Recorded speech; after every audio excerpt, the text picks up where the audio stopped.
Good morning friends. हमने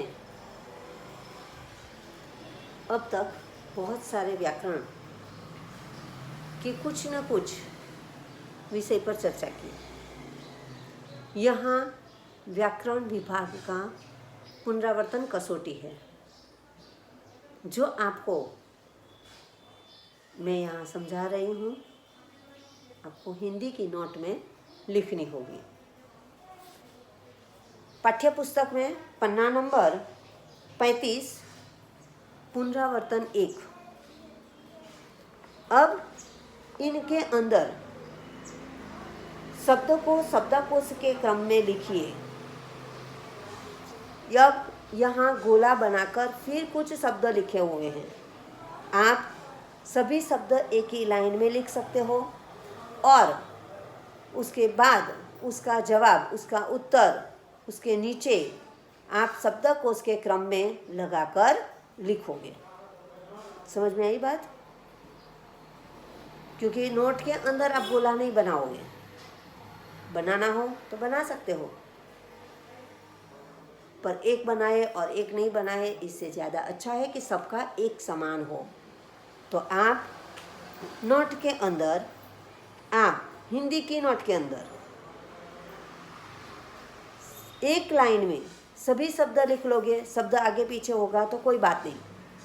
फिर आप शब्दकोश के क्रम में लिखोगे तो आपका ये जवाब तो सही होगा, सबका एक ही होगा। बराबर? तो इस तरह से आप पहला प्रश्न लिखोगे। अब दूसरा प्रश्न है। दूसरा प्रश्न क्या है? तो इन शब्दों का लिंग परिवर्तन करके वाक्य में प्रयोग कीजिए। आपको जो प्रश्न दिया गया है यानी कि शब्द दिया गया है उसका लिंग परिवर्तन करना है और लिंग परिवर्तन करके आपको दोनों शब्दों का वाक्य में प्रयोग करना है। जैसे युवक, तो लिंग बदलो। लिंग का मतलब क्या है, उसका अर्थ क्या है? स्त्रीलिंग और पुल्लिंग। युवक पुल्लिंग है तो स्त्रीलिंग क्या हुआ? युवती। तो अब आपको युवक से भी वाक्य बनाना है, युवती से भी वाक्य बनाना है। नाम अलग अलग होंगे।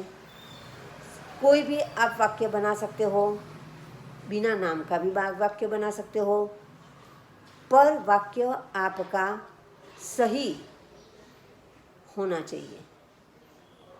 उसी तरह से पंडित, पंडिताइन, छात्र, छात्रा, अध्यापक, अध्यापिका, डॉक्टर, डॉक्टरनी, माली, मालिन।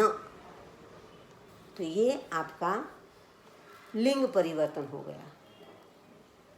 अब उसके बाद प्रश्न है, निम्नलिखित शब्दों के वचन परिवर्तन करके वाक्य में प्रयोग कीजिए। यहाँ पर आपको उसी तरह से वचन परिवर्तन करके, वचन परिवर्तन यानी एक वचन और बहुवचन, दोनों वाक्यों का आपको वाक्य में प्रयोग करना है। यानी कि यहाँ आपको एक बात ध्यान में रखनी होगी, एक वचन होगा तो यहाँ पर वाक्य आपका पूरा एक वचन में होना चाहिए, और बहुवचन तो आपका पूरा वाक्य बहुवचन का होना चाहिए। आधा एक वचन और आधा बहुवचन होगा तो आपका गलत होगा। सिर्फ शब्द बहुवचन और वाक्य एक वचन तो भी गलत होगा। तो यहाँ पर है मूर्ति, बहुवचन क्या होगा? मूर्तियाँ। दिशा, दिशाएं, कहानी, कहानियाँ। अब यहाँ पर आपको याद रखना है, कहानी लिखा है यानी कि हमारा वचन के नियम आपको याद है कि अंत की बड़ी ई की मात्रा है वह छोटी ई की मात्रा हो जाती है। यानी कि लिखते समय कहानी और नी छोटी ई की मात्रा हो गई। अब उसके या जोड़ दोगे। आपको नहीं याद हो तो आगे जो हमने वचन परिवर्तन समझे हैं, लिखा है, वो देख लेना। तो कहानी, कहानियाँ, और गमला, गमले, इन सभी शब्दों की आपको वाक्य में प्रयोग करना होगा। अब अंत का प्रश्न है जिनमें आप लोग गलती करते हो। नीचे दिए गए शब्दों में उचित उपसर्ग अथवा प्रत्यय जोड़ते हुए नए शब्द बनाइए। यानी कि कहाँ पर उपसर्ग है, कहाँ पर प्रत्यय है, वो आपको पता होना चाहिए। कुछ शब्द ऐसे हैं कि दोनों भी आते हैं। शब्द मुख्य शब्द है, आगे भी और पीछे भी। तो एक बात और समझ लो कि उपसर्ग किसे कहोगे? तो शब्द के आगे पहले कोई वाक्य शब्दांश रखकर नया शब्द बनाया जाए तो वह उपसर्ग। और प्रत्यय शब्द के पीछे, बाद, यानी कि जो भी शब्द हो बाद में कोई नया शब्दांश जोड़कर कोई नया शब्द बनाया जाए तो वह प्रत्यय। यानी कि पहले लगाए वह उपसर्ग और बाद में लगाए वह प्रत्यय। इस तरह से याद रखोगे, आपको गलती होगी नहीं। तो अब यहाँ पर है ज्ञान। तो ज्ञान का उपसर्ग क्या होगा? वि, विज्ञान। आपको ज्ञान के अंदर कोई दूसरा उपसर्ग पता है तो आप लिख सकते हो साथ में। मानव, अब यहाँ पर पीछे है खाली जगह। खाली जगह है इसीलिए आपको पता चल जाएगा। पर परीक्षा के अंदर आपको खाली जगह नहीं दी जाएगी, सिर्फ शब्द दिए जाएंगे और कहा जाएगा कि उपसर्ग या प्रत्यय लगाओ, तो आपको लगाना होगा। तो मानव, प्रत्यय होगा ता, मानवता। मुख, तो उपसर्ग होगा वि, विमुख।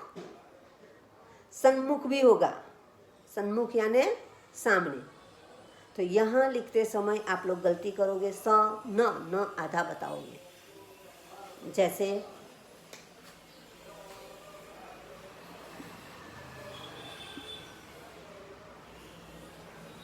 सन्मुख। जो आप ये नहीं लिखो तो कोई बात नहीं, आप लिख दो विमुख, बराबर। तो शब्द होगा विमुख।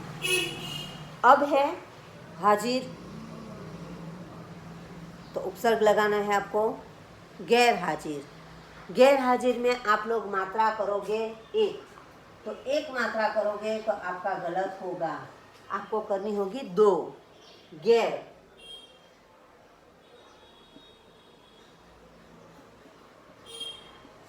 हाजिर,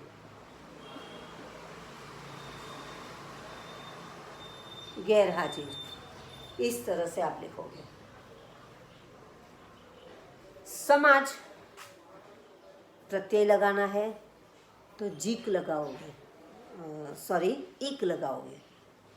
समाज और इक, तो उसका शब्द बदल जाएगा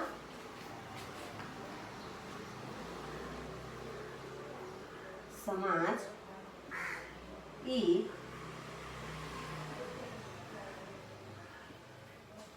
सामाजिक।